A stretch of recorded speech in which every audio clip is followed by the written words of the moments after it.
Fireside Chat with Shafiq Sekandi. Shafiq, you came here in the dark days of November. Yeah.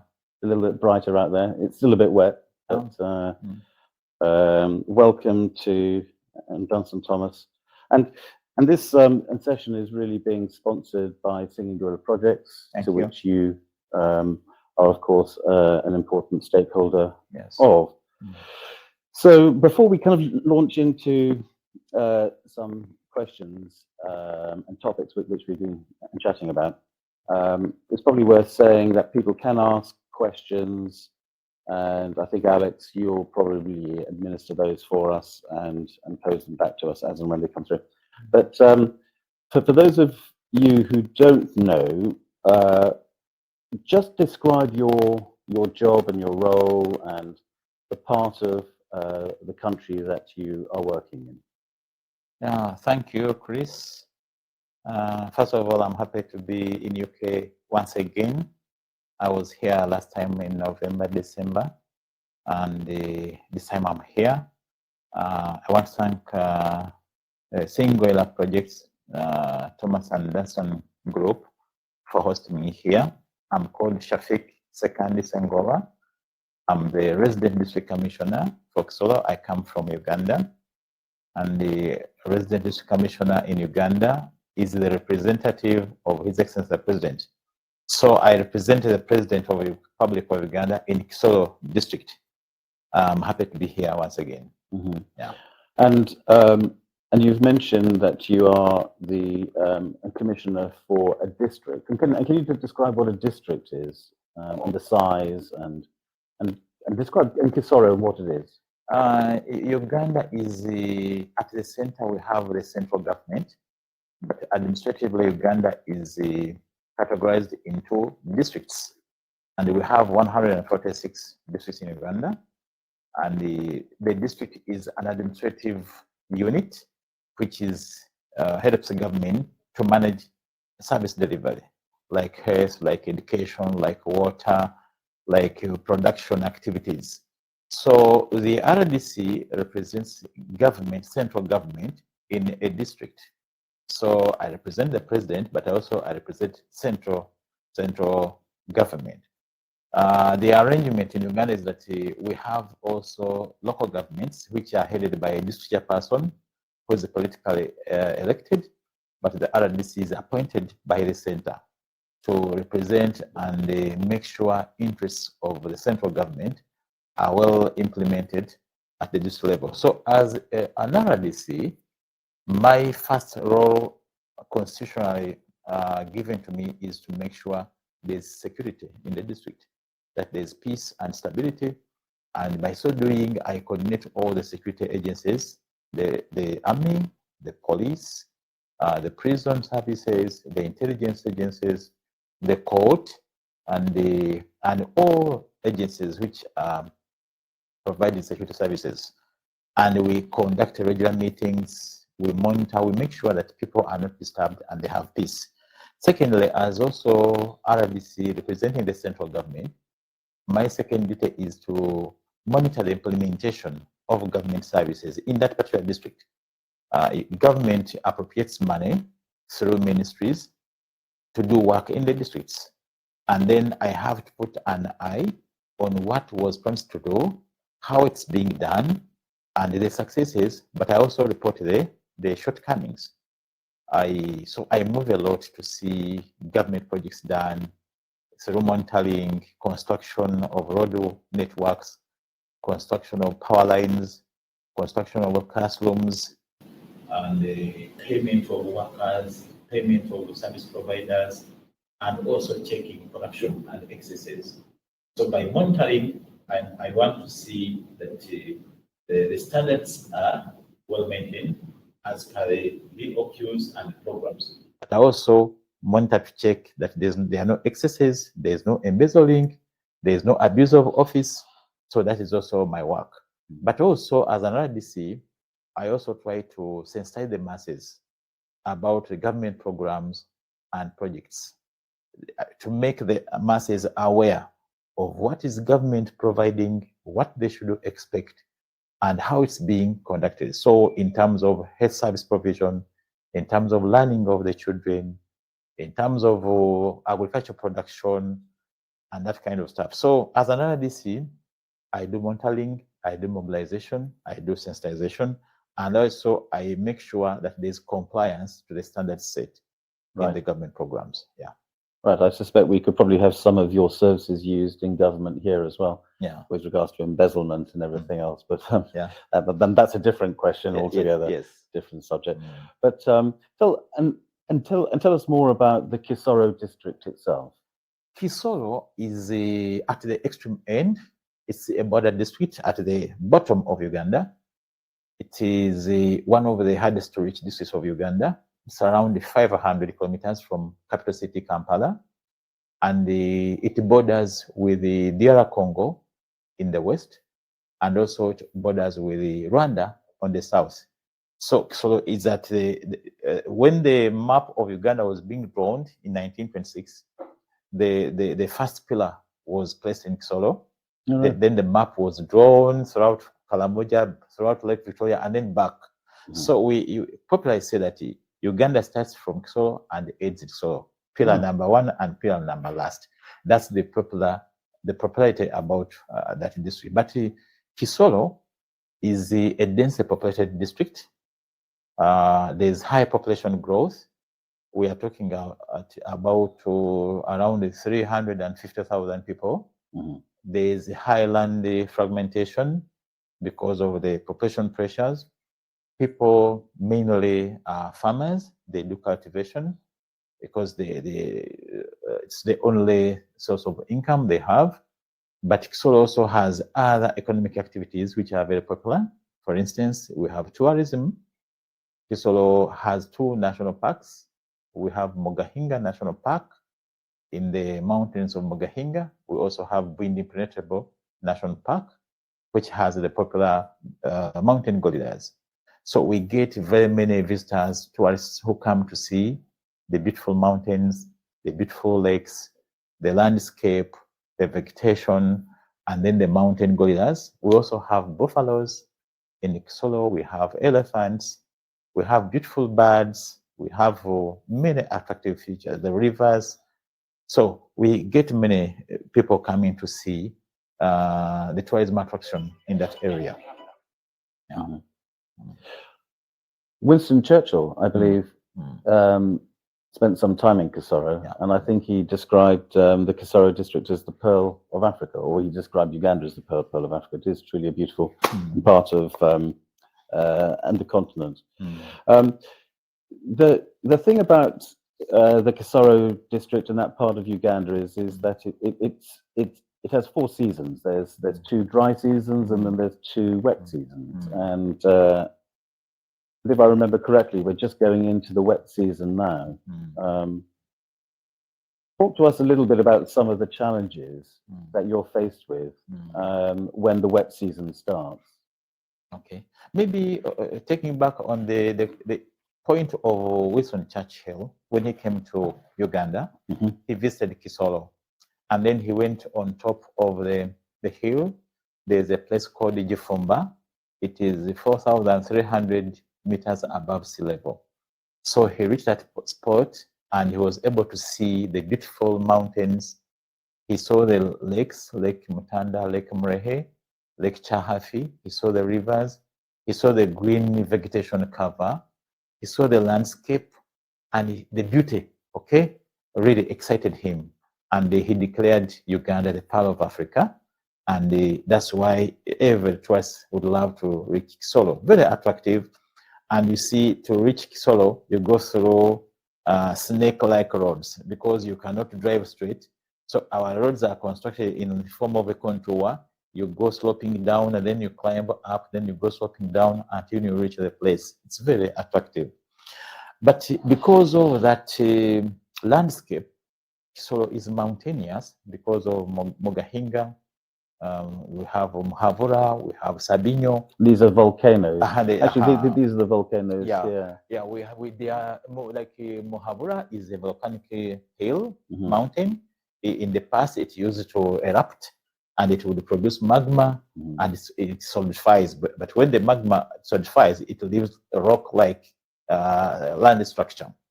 So, because of the highlands, we get 3 seasons of rainfall in Kisoro, but at times we even get a 3rd one in a year. So there is a high rainfall in this area, but because of the landscape, we experience a lot of landslides when heavy rainfall comes, and because of the high population growth and cultivation.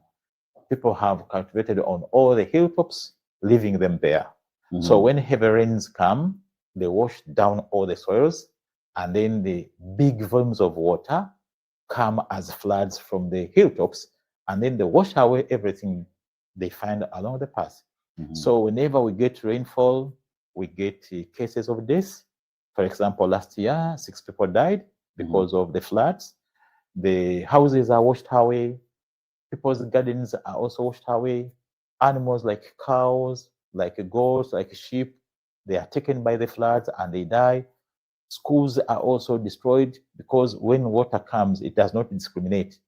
And this water comes with a big material in form of stones and rocks and the logs of trees. So they come smashing everything at a very high speed.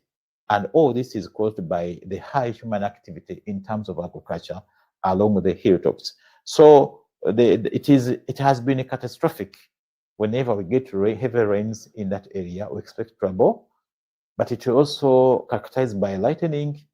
At times, lightning comes and strikes, and you end up losing people. We have buried people in that area. So that's the negative part of it. Yeah, I know. I remember there was a case of some children who weren't in school, and they were looking after the goats, and on the hilltops, and there was a lightning storm, and they got struck by lightning as well. Yeah, because of the nature of the landscape. When heavy rain comes, you find school children at times they don't have where to take shelter. And the bad thing they do is to go and take shelter under a tree. And normally when lightning strikes, a tree is one of the obstacles that lightning hits first. So we have really lost a number of people, especially children. One of the initiatives we've done within Singing Gorilla is to install lightning arresters at schools. And so many of the schools in which we've supported now have these copper lightning arresters, and they're surprisingly expensive as well. And you would have thought that by sticking a piece of copper on the top of a roof, the lightning arresters. Yeah, because you have to have the copper leading down and earthed in the ground, and it has to be at a certain depth. So we've done quite a lot of that. So my experience of Uganda in the rainy season is that traveling around is very difficult, and traveling up to some of the village areas means you're traveling on non-tarmac roads. But and during rainy season, often these roads are washed away. Can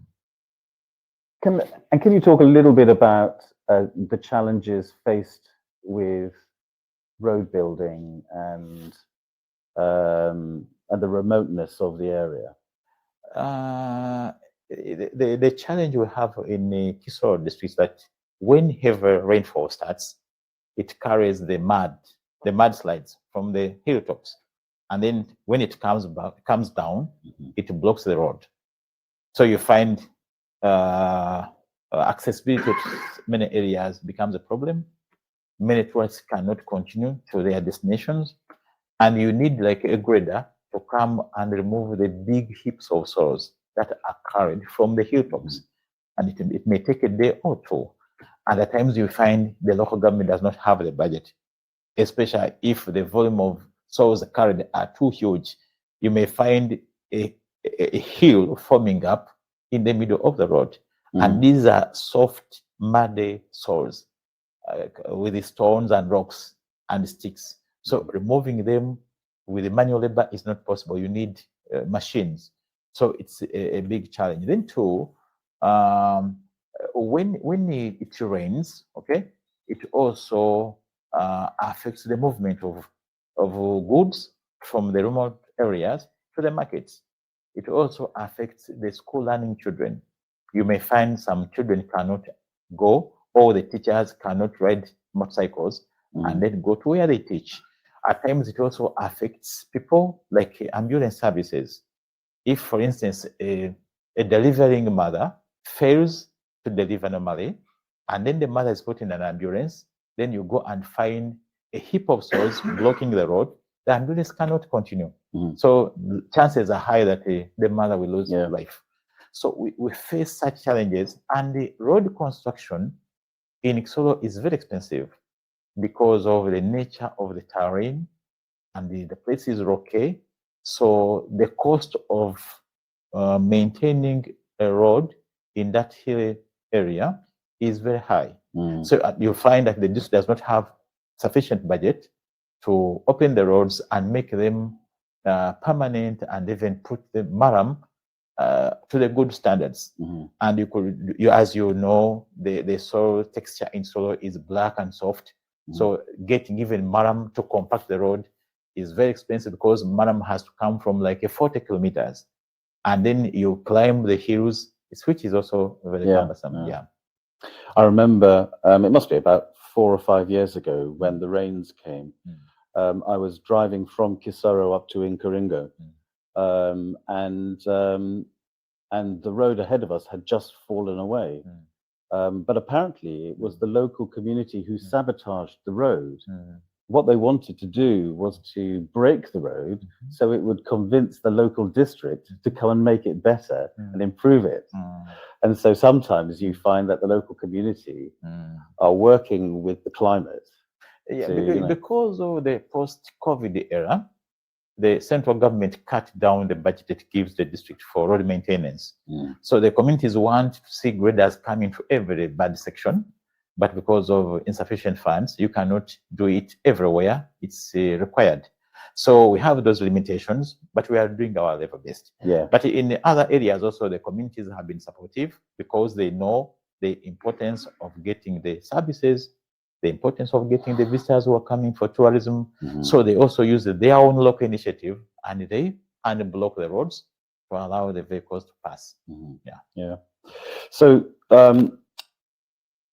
some people may have noticed, a few months ago, there were some news items about an Ebola outbreak in Uganda.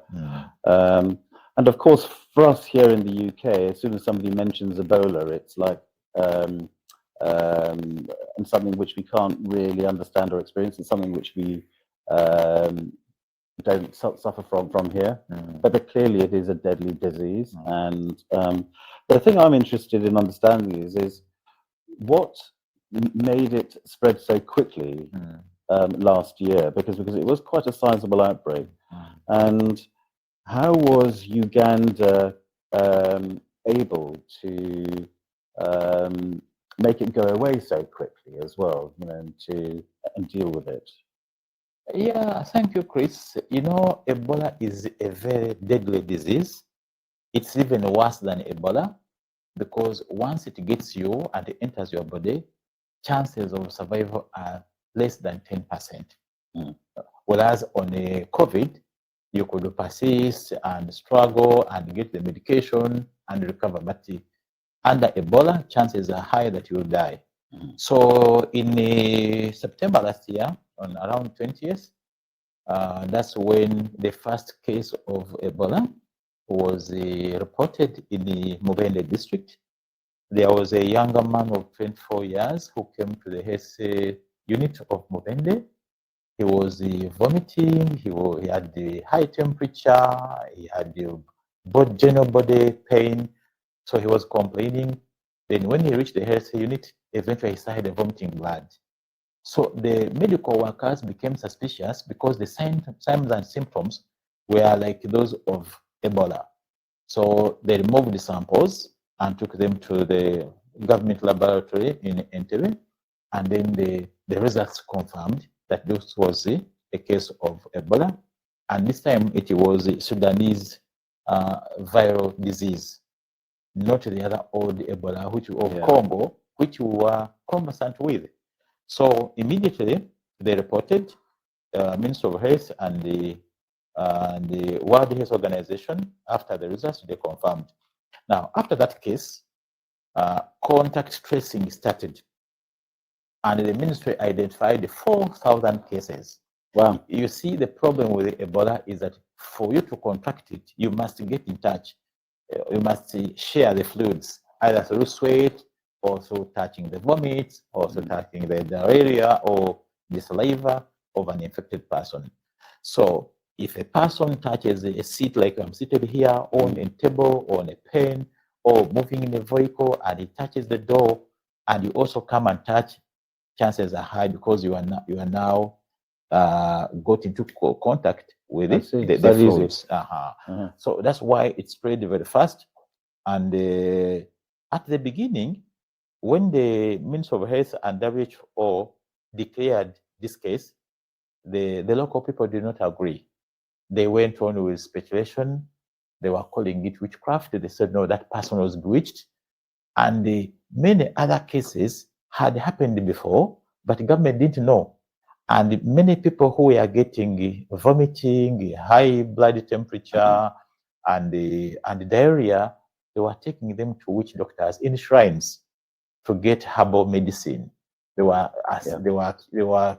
claiming that these people were bewitched. So through such, the traditional healers also got into contact with sick people. And you see, once a person died, these people would go for burial. And you see, traditionally in Uganda, there are rituals which are performed when someone dies.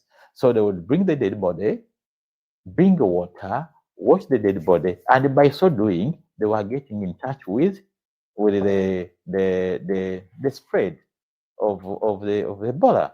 So many people got infected, especially during the process of burial and performing burial rituals. And others got infected because they were going to witch doctors. So when the minister said this is Ebola, Sudanese viral disease, people were disagreeing. That's why it spread from Mubende, went to Chegwegwa, went to Chenjojo, went to Kagadi, and even some cases went as far as Wakiso.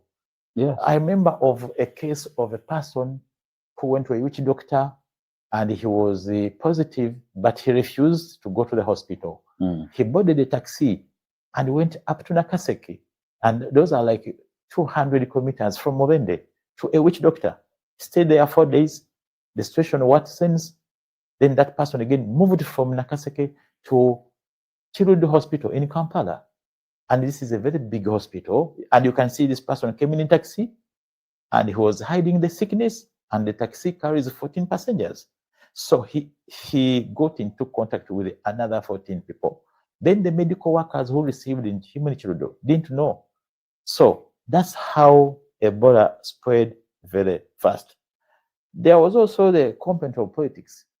When the cases started coming up and were being reported, some politicians brought in the negative element of politics. They were saying, government does not like people from this area because the president got fewer votes from Mubende district. So there is an element of politics. Mubende, there's a lot of gold mining in Mubende. So some people went with that economic negative talk to say, no, government is spreading this propaganda of Ebola because it wants to evacuate people from the gold mines and take them over. So they were telling people, resist, don't accept. So because of witchcraft, because of politics, because of the gold story, many people got infected and people were not accepting. I didn't know any of that. In the process, the spread was very high. But I want to thank government because the government came in and did massive interventions. At the end of it, the story, 77 people died. 77, and that's a big number in 2 months.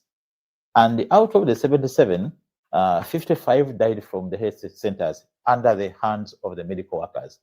22 people died in the villages. We call them probable cases because they were not proved, but they died and they were buried. And out of the confirmed cases, which were 164, 142 were confirmed, and out of the 77 who died, 7 were medical workers who died. That's right. In the battle of struggling to treat people and save lives under their duty of health service provision. They also contracted the disease and died.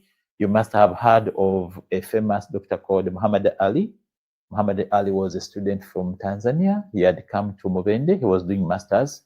So he's the first person who worked on the first patient who was confirmed, the other man of 24 years. So this Muhammad Ali died, and other 6 health workers also died. So when the situation worsened, and the president had to make some quick interventions. One, we did massive awareness of the population. Now I come to what did you do as a country to stop the spread, because it was too high. Massive awareness and removing that myth of people claiming that it is witchcraft. So we had to go scientific, tell the people, no, this is a scientific disease, and the more you hide it, the more it will kill you. So we used the radio stations, we used the TV stations, we used even house-to-house campaigns through the local council leaders. We had to go house to house explaining and even asking the sick people to accept and come and report to the health units.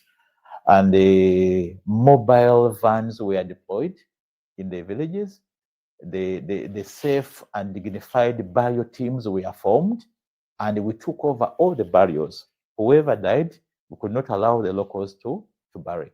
It was the medical teams that would go and manage the burial and then end the process. And we also intensified on teaching the people about the signs and symptoms. Okay, we said once you see someone with a high fever, suspect and report. When you see someone vomiting, report. Someone with diarrhea, please report. Once you have general body pain, joint pain, please report. You could be a suspect of Ebola. So when you see someone vomiting blood, please report. So people started reporting, and then isolation units were created. Those who would pick from the villages would be put in the isolation unit, and then the treatment started. So it's good enough that many people got contracted, but also many recovered. So I want to thank the health workers of Uganda and the Ministry of Health and WHO. They did a great job. But also on top of it, to stop the spread, His Excellency the President stopped movement of people, and he declared a lockdown, total lockdown on the Mubende district and Kasanda. Because you see, when the spread started, some people started now migrating, running out to other areas for safety. So by so moving, they were moving in buses. For example, in Kisoro, I got 23 cases of people who came from Mubende running away. And some of these people had attended the burials, and they were contacts, and the health teams were looking for them. Now they come to hide. We intercepted them, put them into isolation for 21 days, as we are monitoring to see whether they are not having Ebola. So that running away from Mubende also caused the spread, running away to go and hide. So the lockdown also did wonders, because people were stopped from going to churches, we were stopped from going to the shops. There was no going to entertaining places. The bars were closed. All the schools were closed down, and we said, people, don't move. Stay at home, don't move, as we monitor your health conditions. So by curtailing movement of the people, the spread also went down. It went down, and those who were infected were treated, and then they recovered. So that was the magic, locking down people. And the lockdown was also politicized, but it worked. The president first slapped a lockdown of 21 days, and later it was extended. And there was total curfew, no movement at night. And you know, people want to have their liberties, they want to move at night, they want to go to the bars and drink. There was no movement at night. It was curfew from 6 p.m. up to 6 a.m. in the morning. So because of that, we were able to register positive trends. And that's why in January, after clearing all the cases, WHO and Ministry of Health declared Uganda Ebola free. Yeah. Yeah. That's good. I mean, I know so last night and we were talking about future project work for Singing Gorilla projects to be involved with. And up until now, we've been working mostly in the village areas, but we'd like to see whether we could extend some of our work in the more urban areas. And one of the ideas was to set up laboratory services, because that would enable us to fundraise for equipment and enable us to train up personnel as well. And so I know over the next day or so we'll be talking about what are the next steps for Singing Gorilla projects, you know, and what we can do. So I'm looking forward to those discussions. I'd like to sort of move on a little bit now to talk about more geopolitical issues in the area. And I know you can't talk in great detail necessarily about the conflicts in the surrounding countries, but for people on the call here, what they probably don't realize is that there has been a long-running war in DR Congo for decades, you know, and it's not just the war in Ukraine. There has been a long-running war in that part of Africa. Can you just explain a little bit about who are the participants in this war, and why are they there, and what are they doing, and you know, maybe answer it from a Uganda perspective. Thank you, Chris. As you are aware, there is a lot of fighting in the Great Lakes region. You have heard about fighting in Somalia. There's also fighting in Southern Sudan. There's also fighting in the Sudan. There has been fighting in Burundi, and there's now fighting in DR Congo, and there was also fighting in Rwanda, which led into a genocide. Uganda also have had our experience. That's why our president went for the 5-year guerrilla war, okay, to remove bad leadership and bring back stability. So for us, Uganda, our experience is about the wars was big, but the 5-year war battle, or the guerrilla war fought by President Museveni and the NRA brought back peace. But after the peace came, the president introduced a policy of forgiveness, welcoming back people who were in the rebel activities. We have heard about Kony War in Uganda, the Kony War, and most of the former fighters of Kony have been received back home. They have been invited to get out of the bush, and even they have been supported by the government. And so the Kony War, for those of you who don't know, was all about the child soldiers and how those young boys were indoctrinated. Noses, and that's right. You were indoctrinated. So it was an insurgency in northern Uganda, but the way we handled it has also solved a bigger problem. So now there is a lot of fighting in the DR Congo, and the North Kivu has over 120 fighting groups, different rebel groups. We have Mai, they are fighting. We have FDR, where the Interahamwe were involved in the genocide in Rwanda. When they were driven out of Rwanda, they took refuge in DR Congo. They are also there. And they have also split in many other fighting groups under FDR. We have the ADF rebel fighters. Those ones are targeting Uganda. Okay, these are religious fundamentalists. They want to take over power through use of arms. They want to come back to Uganda, and they are involved in terrorism. You have heard how they have come to Uganda. They have thrown bombs to buses. Recently, they even tried to attack Parliament, and they went to Central Police Station and even threw bombs and killed people. Their aim is to kill people massively through terrorism. But on the side of Congo, on top of ADF, there are also other groups, like now the M23. The M23, there were Congo people who fled Congo and went to other countries. Now they want to come back home. And of course, they have come back through armed struggle. So because of that fighting, the many groups in Congo, there's no peace in North Kivu mainly. And you see, Congo is a very big country, and the leadership is far away in Kinshasa. So managing North Kivu, managing South Kivu, managing Ituri is a bit of a challenge by the central government of Congo. That's why many rebel groups go and take cover in those jungles. North Kivu is a place of jungles and thick forests, so it becomes easy for the rebel groups to hide and even survive there as they grow food. Land is very fertile, virgin land, heavy rainfalls. They have fruits, they have wild plants which they can survive on. So there are many fighting groups there.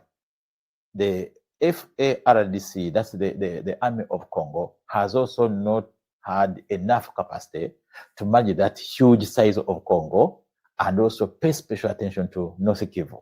So for that matter, rebels fighting it easier. They find it easier to survive and operate within North Kivu and the Ituri. And in the process, the countries surrounding neighboring with the Congo are also disturbed. For instance, now Uganda, in March last year, as I said earlier on, the M23 invaded Congo, and then they started fighting with the government forces. And this one led into an influx of refugees because people had run away for their life.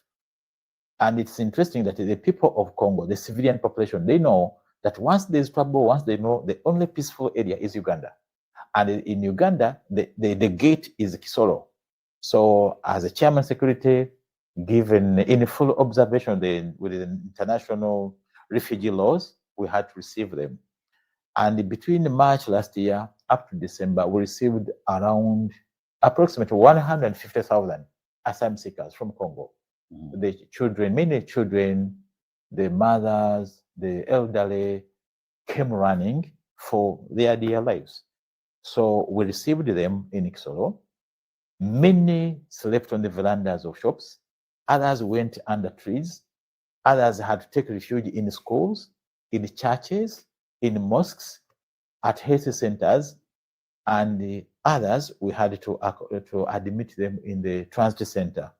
But because the transmitter was small, it has a capacity of 3,000 people. Now the number had gone to something like 30,000. We had to create what we call a holding center.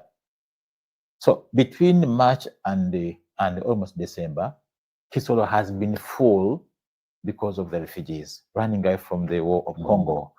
You are aware that in June last year, the M23 rebels captured Bunagana, Congo, and even Busanza. So the border of Uganda and Congo was closed because the goods that go to Goma, all the goods, the imports from Europe, from America, from Kenya, from Kampala, which go to Goma, they go through Bunagana. That's where the traders pass. And on a daily basis, we used to pay around between 80 and 100 traders per day, taking imports to Congo.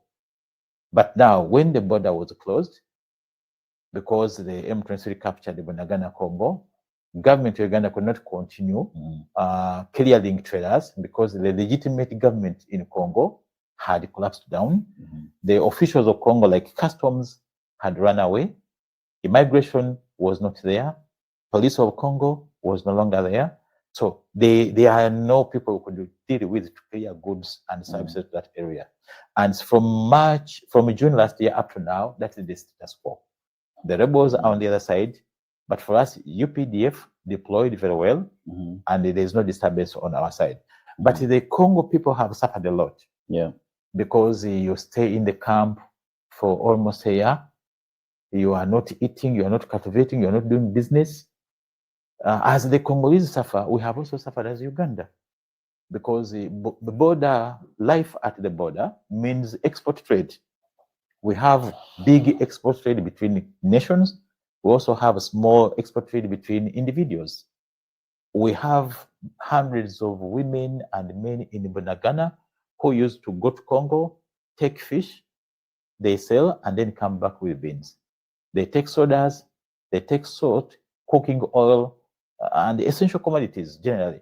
They would take to Congo and then sell and then come back. But also we have other items which the Congolese need from Uganda, like potatoes, like beans, like sugar canes, like mangoes, fruits. All those now cannot go to Congo. So the people at the border on the Ugandan side who used to deal in that business became jobless. So there's now a lot of redundancy on the Ugandan side. Businesses at standstill, and most of these business people, they borrow money from banks. Even the poor women, they borrow small capital from small circles, financial institutions, 1 million, 500,000. Then you go and buy sodas, you take them to Congo. After months, you pay back the bank interest, and then you borrow more. So all that now has collapsed down. Yeah. But also, at a bigger scale, big projects have been affected. For example, Uganda had signed an agreement with the government of Congo to construct the famous Bunagana-Goma road for tamaking. The contract was signed with the dot services. The equipment was mobilized and put to Bunagana. In fact, war broke out in the very week when the construction of the road was going to start. So as I speak now, since March last year up to today, it's now a year. All the graders, over 15 graders, are packed there. 4 bulldozers are packed there. 40 snowplow tippers, they are packed there. No work is being done. That's a very big loss on the side of Uganda. Yeah. And all the workers of those services are not doing any work because they are waiting for the water aid to start with the construction. But in the process, you find they are being paid. And you see, once a government signs a contract with a company and you are not able to offer or to hand over the site, they have to fulfill it. You have to face the penalties. There is also another one-stop border point which was being under construction with the support from COMESA. So that big house and the infrastructure has gone to a halt for the whole year. And the workers are now idle, but the government is facing what? Penalties. The industrial park, you are aware Uganda had offered the big land to the Uganda Investment Authority to establish industries and the processing factories at the border. And of course, our target was to produce and then sell to Congo. So the industrial park construction cannot start because of the war and many other activities that have gone to a halt. So the war is bad because people have lost, people in Congo have not been involved in cultivation. And in the process now, the people of Kisoro produce food for 2 countries. You produce food for Ugandans, but you also produce food for the refugees who are running. I want to thank agencies like UNHCR, Red Cross, Medical Team International, CARE International, Norwegian Refugee Council, those international agencies, World Food Program, they have been very supportive to provide accommodation because once refugees run, they have to be given shelter where they sleep. They give them rugs, they give them blankets, they give them the food, they give them medical care. In Kisoro, what is now happening is that we are sharing medicine with the Congolese people because in Congo it's war. Now, a delivering mother or a pregnant mother has to come for antenatal services in Uganda, in our health units along the borderline, and you cannot chase them away. No. So the situation is that bad, but what I want to inform the international community is that the East African heads of states have been sitting, coming up with interventions of seeing how peace can return to DR Congo, especially North Kivu. And at the beginning of March, the heads of states sat in Bujumbura and they signed an agreement which is inviting in the East African Standby Force to come and take over those areas that are disturbed by the war. Uganda has been assigned an area. Southern Sudan is also going to manage an area. Kenya is also going to occupy some place, and even Burundi. It is Tanzania that has not yet sent troops into that mission. But the arrangement is that the fighting groups, especially the M23, have been asked to peacefully hand over the areas they captured from government of Congo, peacefully hand them over to the East African Standby Force, okay? So that the people can go back home, engage into production, then the children go back to school and start learning, and then later they will sort out their issues with the government of Congo peacefully, not through armed struggle. That's what's going on now. Interesting. I mean, whenever I go to Uganda, I'm very conscious of the colonial past that the United Kingdom had in that part of the world. Do you think that maybe Congo is letting itself become colonized by its neighbors now?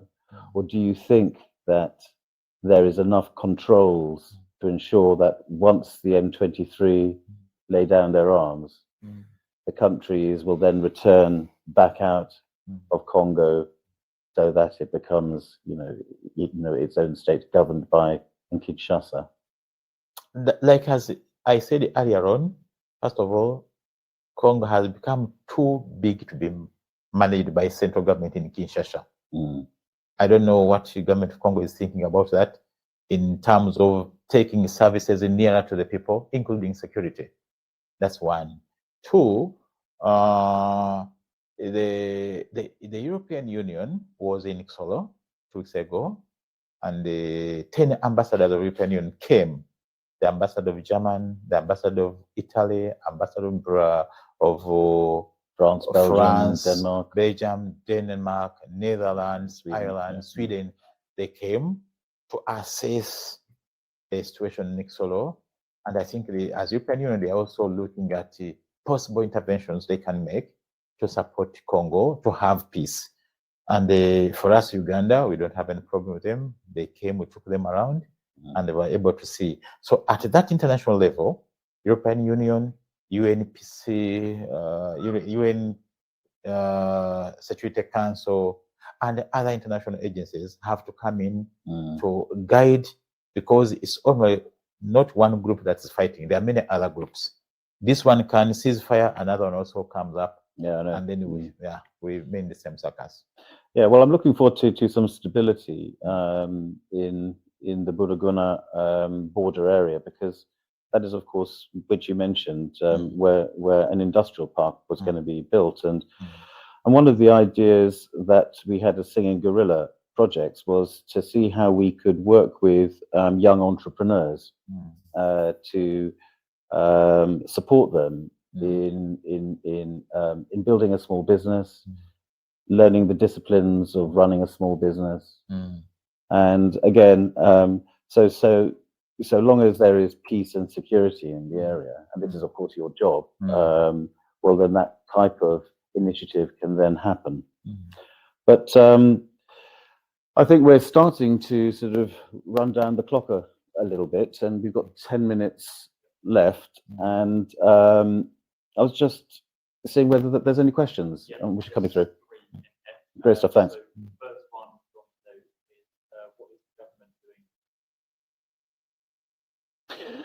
So the question from Lou is, what is the government doing to encourage more children to stay at school and to go to school? Because Louise is involved in the education sector, Singing Gorilla projects. And are there any particular initiatives that government is trying to ensure that children of not only primary school but also of secondary school age are? Yeah, thank you, Louisa. Louisa is the one who asked. Yeah, Louisa. The post-COVID effects disturbed the learning of children in our country. And during the COVID days, many children dropped out of school. Later, when the COVID ended, many of them had grown big in size, and they psychologically were disturbed, and it has been a very big challenge. But we use more of persuasion.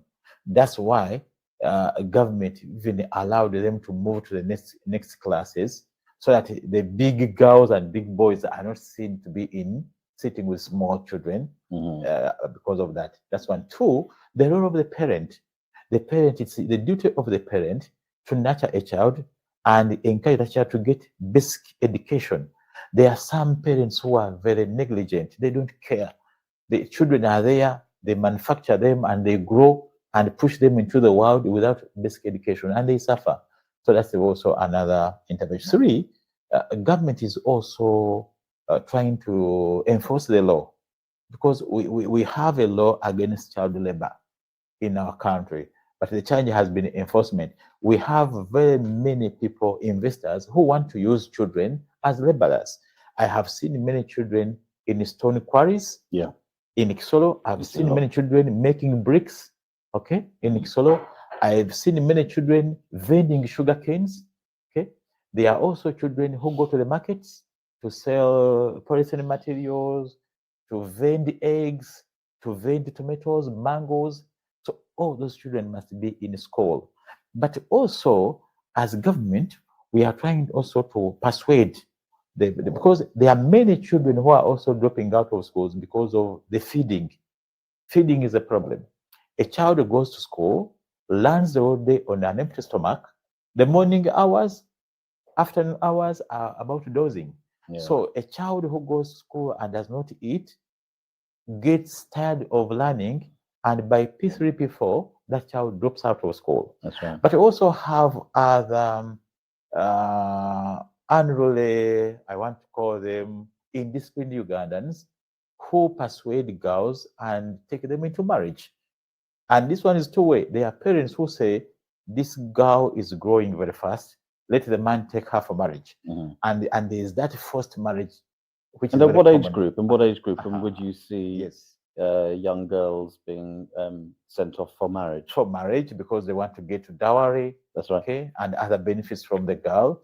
But that could be the age of 12. Yeah, you know, from 12 it's a upwards, very big change. And it's against the law. Yeah. In fact, many parents have been arrested because it's against the law to take a girl below 18 into marriage. Yeah. That is first marriage. Then two, it is also against the law for the parent to participate in those negotiations.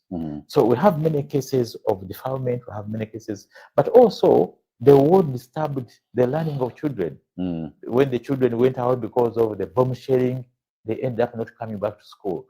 They give the reason, they say, anytime we fear the war may again erupt in Congo, let's stay at home. Oh, I see. Yeah. So it's another good excuse. Okay, thanks for that one. Can we have a... Ask from, not from guerrilla projects, approximately how many Western non-government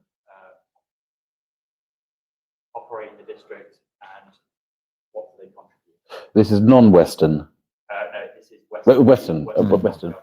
So in the Kisoro area, how many Western enterprises and NGOs, I guess, are also operating? We have quite many. We have like a Compassion is supporting the learning of children and supporting them with the school fees and giving them books and uniforms. So Compassion is one, Compassion International. We have Care International. Yeah. They are also supporting. We have Save the Children. Save the Children is very instrumental there, and they are doing a good job. We have other international NGOs like World Food Program has also been on the ground.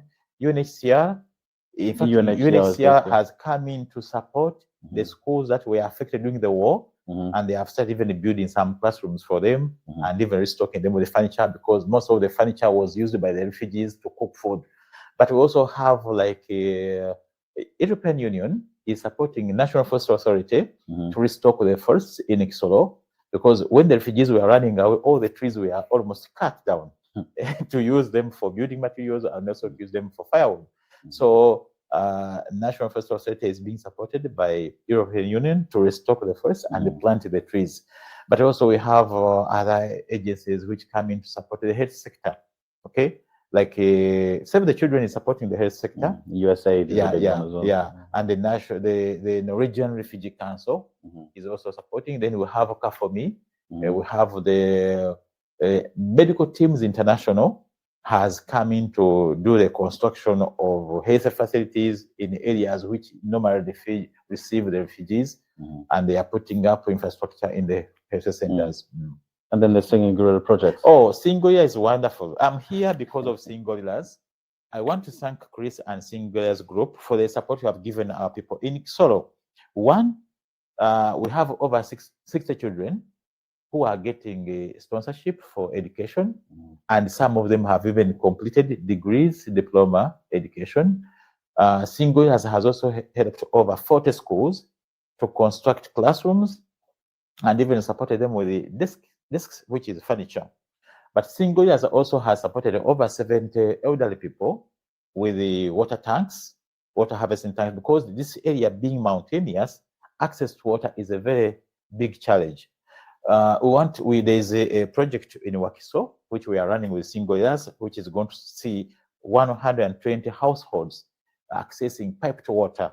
And we are even in the last phase, and Singular has given us the money to complete that project. Actually, Ehab, who asked the question, Ehab and his brothers have also helped to and support this particular project in Wakiso. So access to safe water is a very big component, but the most wonderful project from Singulars is the NGHH, including the Green Hill Hospital. That hospital fits over 6,000 people per year.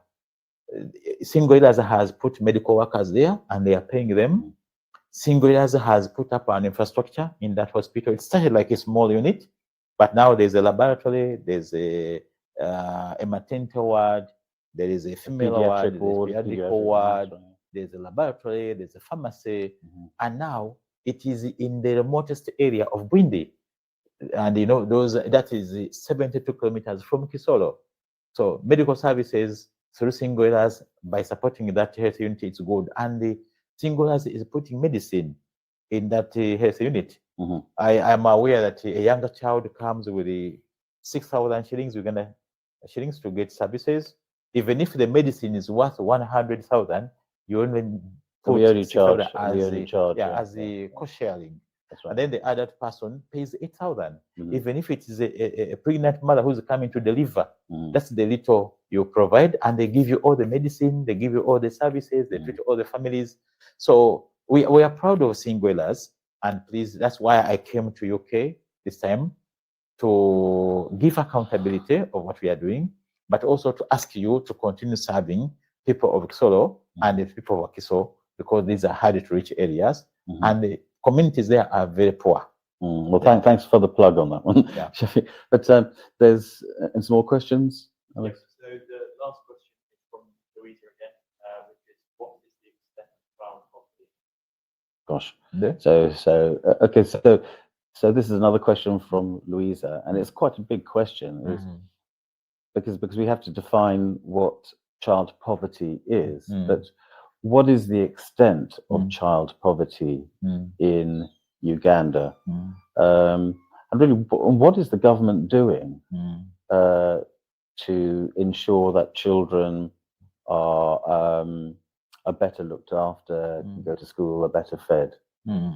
See, and so does government have specific initiatives to deal with poverty? We, of course, the poverty levels in Uganda are high, but they are also associated to the high population growth in our country. I believe Uganda is now the second country in the world with the youngest population. And I think the population growth in Uganda is at a rate of 3.4%. Yeah, and so that's year on year. So just imagine that from a compound perspective. 3.4% is a very high population growth rate. We are now talking about 46 million people surviving on 213,000 square miles of the total land area in Uganda, including the lakes, including the rivers and whatever, and the forest reserves. So the family size in Uganda, on average, like in Kisoro, you find 8 people per family. And these are people who are surviving on a quarter an acre of land. So there are very many issues now there. The land is small, the family size is big, the food is insufficient, then the income is very low. So people are growing, but the quality of life remains very low. Some families eat 1 meal a day. There are even children who go to school on empty stomachs. The family head does not have enough income to take children to school, and they stay there. I know of many children who have gone to school without school uniforms. They are bored, and then they start hating education, and then they run away. So what is government of Uganda doing? There are programs which government has introduced to support the people to go into investments. Uganda has 4 key areas which we think can help us to get out of poverty. One is modern agriculture. Uganda is an agricultural country, but people are still using rudimental methods of production, spreading the seeds, the weeding is poor, the fertility of the soil is very poor. So government wants to support the farmers to get modern seed, high modern breeds, but also give them fertilizer so that the harvest at the end of the day are good. Kisoro grows potatoes, they grow cowpeas, but the yield per acre continues to diminish year after year because of what? The soils losing what? Fertility. So you find someone cultivates more, but the yields declines year after year. Government is going to support that. Then secondly, government is also supporting the education of the children so that they can get out of these areas and then they go to work elsewhere. You have heard many Ugandans now have gone to the Middle East, okay? At least those who have completed senior 4. I think we have now over 140,000 Ugandans in the Middle East. So they can go and also survive there because at home there is no land, they can't survive. But another area which Uganda is doing is the industrialization. People getting investors into our country who can establish factories, and these factories offer jobs to these people. So that is also another area. Then another area is service industry, like tourism, like transport, like education, like health service provision. We have what we call the PPP, public-private partnership. We have many people who have created clinics privately. I know Singolias through NGHH is employing over 10 people now. So we want to promote service industry. And also another area is about ICT. How do you promote ICT? To get jobs, because what brings a problem in Uganda is the high level of unemployment. So people no longer see education as something valuable. But every year we are getting over 60,000 graduates who complete in our universities in Uganda, 60,000. But we have a very big population with very few jobs. So in the process, there's that imbalance. So that's why the poverty levels are still very high. We have to tackle the issue of population control. I know of very many homes in Uganda which don't want to talk about family planning. I know very many homes, very many men in Uganda who have married more than 5 women. 5 women under one family head. Each woman produces 6 children.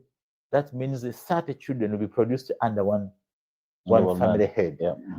And they are living on 1 acre of land. So at the end of the day, you find those children are poor quality children because they don't complete education. They are poorly fed. The dressing is poor. Survival is very hostile. So at the end of the day, you find even the crime is on the increase. Like in Kisoro, we have many people who come to snatch bags from travelers, and we have arrested many. For example, in Kisoro, because of the low quality, the unemployment, our prison was supposed to take charge of 34 inmates. And I think last week when I left, I had 220 inmates. And when you go to the prison, because I go there as head of security, I go to monitor and see, and even interface with the inmates there. The majority of the 200 inmates I've mentioned, 180 are below 25 years. They are the youth. But when you ask what crimes did they commit, I stole a banana, I stole chicken, I was still robbing a border. So I broke into someone's house. We were in a bar, then we quarreled, then we fought, and then I injured someone. I boxed him and he lost 3 teeth. I'm here. So the majority are below 25 years. Why? Because they are unemployed. So population control, family planning measures have to be taken. Otherwise, our population is bursting. Yeah. Okay. I guess on that point on population control, that's where we'll end it. But so suffice to say, a big thank you again, Shafiq, for coming over and talking to us. A fascinating subject. especially for people in this country, where Mm. a lot of what you talk about is very, very different as well. So it's a good education for us. Yeah, but I want to invite the international community to come to Uganda. Uganda is a beautiful country. First of all, our climate is far much better than your climate here. Yes. Here you go to -5, -10. You get the snow. For us, ours is well moderated. I think at times we go to 37 degrees. That is in central Uganda. But when you go to Kisoro, you find some coldness. You find some heat. So it's well regulated. We have good food. When you come to Uganda, we have plenty of food and natural food, organic. We have fruits like you have pineapples, we have good mangoes. So please come to Uganda and enjoy the good food, but also have good people, hospitable people. By the way, I want people to come to Solo to see the Batwa, the pygmies. We have pygmies who were staying in the forests, but now we removed them from the forest and we have put them in some villages, and they have started building. So they are no longer living the other wildlife. Now they are now living like normal human beings. But they are very interesting people. They have very good music. They have good drama, dance. So come and see the pygmies. Come and enjoy the good climate. Come and see the good animals. I talked about the buffaloes, the elephants, the climbing lions. We have very many birds. We have the mountain gorillas. And it is said that a mountain gorilla, its DNA is almost 97% similar to that one of a human being. So come and see these animals. I know you'll enjoy. Very good. So